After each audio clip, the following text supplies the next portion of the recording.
পঞ্চায়েত ভবনে দেওয়াল কেটে চুরির চেষ্টার ঘটনায় চাঞ্চল্য ছড়ালো মানিকচক ব্লকের মথুরাপুর গ্রাম পঞ্চায়েতে। চোরেরা দেওয়াল ভাঙলেও কোনো কিছু চুরি করে নিয়ে যেতে সক্ষম হয়নি বলে জানালেন গ্রাম পঞ্চায়েত প্রধান।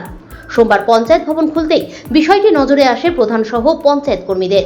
পঞ্চায়েতের পিছন দিকে রয়েছে পরিত্যক্ত জায়গা, সেদিকে থাকা দেওয়ালের একাংশ ভেঙে চোরেরা চুরির চেষ্টা করে বলেই জানা গেছে।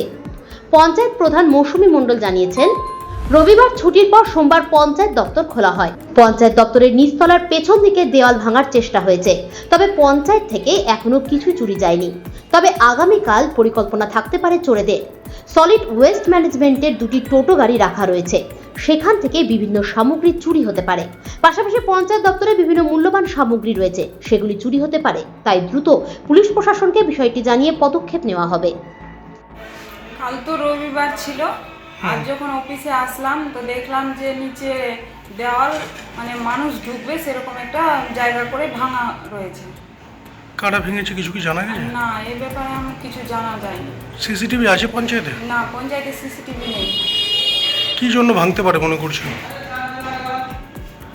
নিচে গাড়ি রাখা আছে, টোটো গাড়ি রাখা আছে, তারপর ব্যাটারি চুরি করার জন্য ভাঙতে পারে, কিংবা অফিসে বিভিন্ন ধরনের জিনিসপত্র, কাগজপত্র চুরি করার জন্যই ভাঙতে পারে।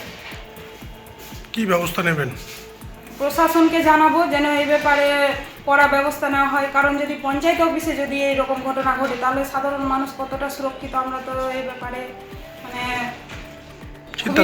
চিন্তার বিষয়। তাহলে কি ওই যে ভাঙা জায়গাটা ওটা কি মেরামতি হবে? আপাতত তো মেরামতি না করলে তো আমাদের পঞ্চায়েতে কিছু যদি চুরি হয়ে যায়, এখন হয়নি কিছু চুরি, যদি কিছু চুরি হয়ে যায় তার জন্য তো আমাদেরকে মেরামতি করতে হবে।